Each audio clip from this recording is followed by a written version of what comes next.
భారతీయులు ఎవరైనా సరే ఇప్పుడు చైనాకి మనకి డైరెక్ట్గా ఫ్లైట్లు అయితే వచ్చాయి కదా. ఈ విషయంలో ఎవరైనా సరే టూరిస్టులు చైనా ప్రయాణించినా లేకపోతే చైనా మీదుగా ప్రయాణించినా సరే జాగ్రత్త వహించండి అని భారతీయులకి జాగ్రత్త చెప్పడమే కాకుండా మన విదేశాంగ శాఖ చైనాకి కూడా వార్నింగ్ ఇచ్చింది. మీరు డైరెక్ట్గా విమానాలు పునరుద్ధరించడం మాత్రమే కాదు, ఇరు దేశాల యొక్క ప్రయోజనాలు కూడా కాపాడాలి.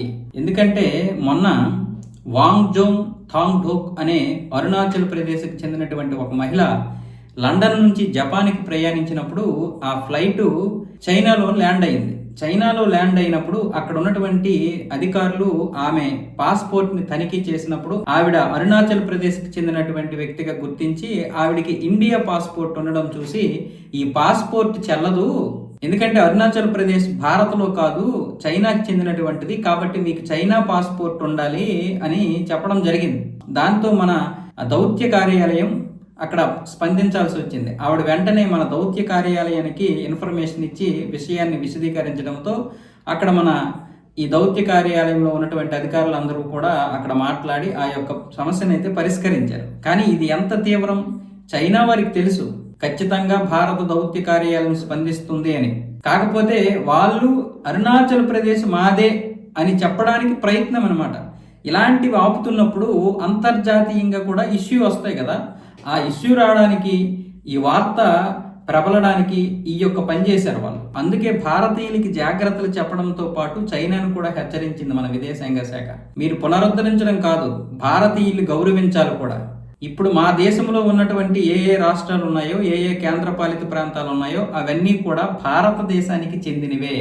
ఎవరైతే భారతీయ పాస్పోర్ట్తో వస్తారో వాళ్ళందరినీ మీరు గౌరవిస్తేనే మన రెండు దేశాల యొక్క ప్రయోజనాలు కాపాడడం జరుగుతుంది. కాదు కూడదు మీరు ఇలాగే చేస్తామంటే భారత్ కూడా తీవ్రమైనటువంటి చర్యలు తీసుకోవాల్సి వస్తుందని మన విదేశాంగ శాఖ సున్నితంగా స్పందించడం జరిగింది. అంతేకాకుండా చైనా ఏం చేసిందంటే అరుణాచల్ ప్రదేశ్కి జాంగ్నాంగ్ అనే పేరు కూడా పెట్టింది. ఒకటి కాదు, మొత్తం 30 ప్రాంతాలకి పేరు మార్చింది. అది అరుణాచల్ ప్రదేశ్కి ఏమొచ్చేసి జాంగ్నాన్ అని పెట్టింది. మరికొన్ని ప్రాంతాలకి వారి యొక్క చైనా పేర్లు పెట్టడం అయితే జరిగింది. అయితే ఇక్కడ ఈ అరుణాచల్ ప్రదేశ్లో ఉన్నటువంటి వారు చైనా మాదిరిగానే ఉంటారు. అయినంత మాత్రాన వాళ్ళు చైనా దేశానికి కాదు, ఇంకా చెప్పాలంటే చైనానే మన భూభాగం చాలా వరకు ఆక్రమించేసింది. ఇంకా చాలా గ్రామాలు ఉన్నాయి చైనాలో మన భారతదేశానికి చెందినటువంటివి.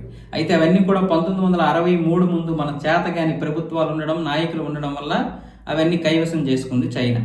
ఆ తర్వాత జరిగినటువంటి పరిణామాలు మనందరికీ తెలిసిందే. ఇప్పుడు మళ్ళీ రెండు దేశాల మధ్య స్నేహం చిగురిస్తుంది కాబట్టి మళ్ళీ ప్రయాణాలు చేసుకోండి, మేము ఆహ్వానిస్తున్నాం, వీసాలు ఫ్రీ వీసాలు ఇచ్చేస్తాం, 2000కే ఇచ్చేస్తాం, 3000కే ఇచ్చేస్తామని చైనా చెప్తోంది. కానీ మళ్ళీ ఇలాంటి పాస్పోర్ట్ల విషయంలో ఎటువంటి గందరగోళం సృష్టించినా ఊరుకునేది లేదని మన విదేశాంగ ప్రతినిధి జైసల్ రణధీర్ గారు ఉన్నారు కదా, ఆయన అయితే గట్టిగానే వార్నింగ్ ఇచ్చారు.